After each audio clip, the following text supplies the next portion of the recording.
the community think of us as not a specific program, is think of us as Touro. Let's go to Touro.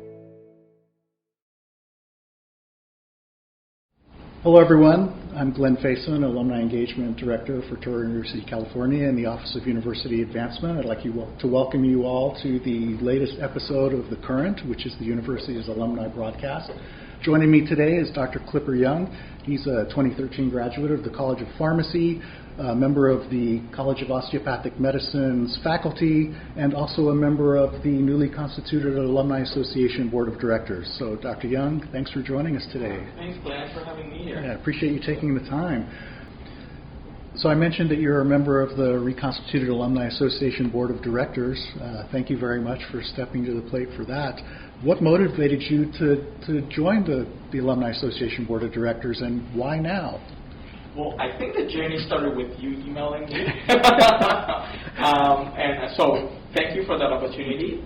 So, and why now? That's a great question. And I think that started with thinking, well, I've been at Touro for more than 10 years as a fellow and also later as a faculty.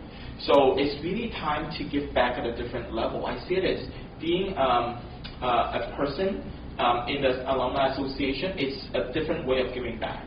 And also that I can share my perspective from maybe from a pharmacy perspective, or maybe from someone who can bring other external, how things are done externally into this role. So that, and also there's a group of, of now it's 12 board of directors, and everybody brings in their unique perspective from where they work. And I might be one or two would have a close connection with that group, just because we work at Touro, and also that we can somehow point out what would be the important thing, or what was doable or not doable, knowing the system. And the other thing is really working with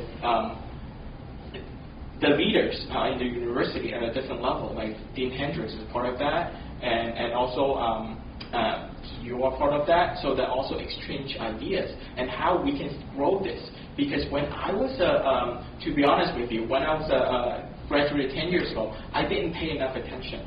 And then your email truly started the journey, at least in my head, started a journey that, well, that would be something that I want to give back. And also giving me the opportunity how I can give back. And I'm still new, as you know, I'm still new at this role. So it's really, I see it as a two-way street, that I hope that I can contribute by bringing in the external view, and also learn from the team so that we can build this. Well, I really appreciate you joining the board. For those of you who don't know, there was an election this summer, and 12 of your fellow alums were elected to serve on the board. We've now had, as of right now, we've had an organizational meeting to select our officers and to establish some committees, and a follow-up meeting. So we're just now getting this thing off the ground. So more to come as the board comes together more. I want to talk a little bit about the future. You've mentioned a couple times you've been at Touro for 10 years. You've been involved with the Dream Team for more than 8 years. Where do you see yourself professionally 5 years from now? Wow. Yeah. Well, first, I hope that in a year or two from now, I will be, or I can be promoted to professor level, full professor. So that would be my most immediate goal. And then secondly is to think about slowly, and this past 4 years, and I find myself getting more and more involved into the grant writing, and also doing more research. So I'm hoping that later on this next few years that I can have a role in focusing on grant writing, and also working with different people to build the research infrastructure. So now I serve as the chair of the Faculty Senate Research Committee. So, and it's really fun to get to know the faculty from different schools, and also really listening to what their needs are to somehow continue to grow their research infrastructure in the different colleges. So yeah, that's really the two things that I have in mind for the future 4 years or 5 years. And as a team, I'm really hoping that not only that we will continue to get grants, but you know it, I know it, and also I've talked a lot with Dr. Schubrook about grant writing is not the answer for our future work. Especially that if we want to grow, we need to somehow going back to the business model, having a business model in a sense that we can get reimbursement, and also in a sense that how can we connect the work that we have been doing. We have many different programs that our team has created, from MOBAC to Farm to Home to diabetes education classes to diabetes prevention programs. And each one of them, they're really standalone, as of now, standalone programs. So I think our effort in the next few years would be, what would be the creative ways that we can connect those programs better?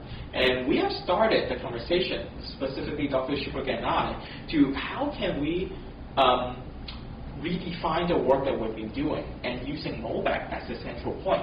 So because MOBAC is the face of the community, what the community member would see when they think of Touro, probably they think of MOBAC. And then that's the getting the most exposure in terms of the diabetes space. So then we think, well, let's go with that, because ultimately we want to serve residents in Solano County. So and we're thinking about, well, not just about our team, but there's a lot of amazing programs on campus.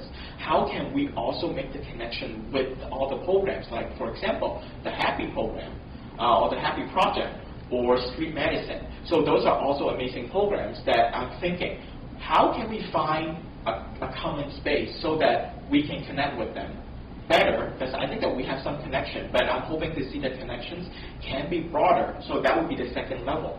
And the third level is, once that we have the infrastructure built with all the connection at Touro built, how can we expand to Solano County?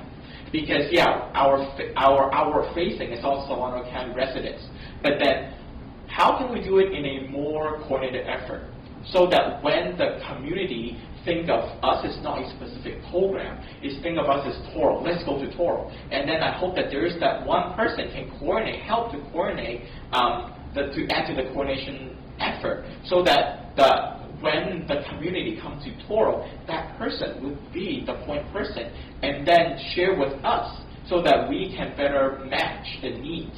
And also, the next level would be partnering not just with the government entity, like public health department, but really the grassroots community. And that's where the most connection would have. And I see that would be the biggest need, when we truly reach the most needed community that we need to serve to somehow advance health equity in Solano County. So you mentioned street medicine, and I think most of our listeners are going to get what that is just by its name. It's pretty self-explanatory. But you also mentioned Happy. I don't think many people are going to get what that is. So if you could just give a quick explanation of that program. Sure. So I will share what I know, because I will let Dean Hendricks correct me if I missed anything. So as far as I know about Happy Project, would be really starting with the children, the kids at home, and then bringing their parents to the sessions, so that the approach is really not just one person, but really the whole family, and specifically for obesity or weight management. So, and then somehow that if the culture, in a sense, to just induce different possibility, opportunity that can be included in their daily living, that hopefully things can change in the family. And also, if the behavioral change can happen, and that can, the long term is really to reduce the risk of getting chronic conditions later down the road, and specifically for the kids. But it's with a family dynamic as a part of that. Okay, great. One last question, and then we'll tie things up. October every year is National Pharmacist Month. Why do you feel it's important that we celebrate the profession every year? Yeah, thanks for asking that question. So let's start with whenever I introduce myself as a pharmacist, many follow-up questions would be, oh, do you work at a specific chain, or do you dispense medication? I think that that's really what the public sees what the pharmacy profession is still at this point, 2023. So, but pharmacy profession has evolved and changed so much that there are different types of pharmacists out there. Like for me, I don't really touch medications that much, and I don't dispense medication, except the fact that I just give out samples when I see patients who start some medication. So there's clinical pharmacists, and specifically me is the ambulatory care pharmacist. And also there are pharmacists in the hospital also doing critical care with physicians, with PAs, with nurse practitioners. And then also most likely they don't touch medications that much, right? And also there's a research pharmacist and also there are many pharmacists, they work in the industry.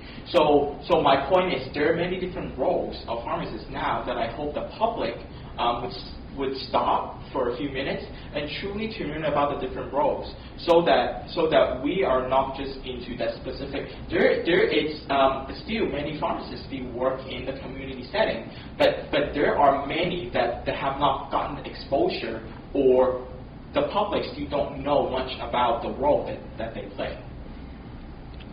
Well, I think that's about it for our time today. Dr. Young, I want to thank you again for joining us, and to our listeners, thank you for tuning in. Until next time, take care, everyone. Thank you.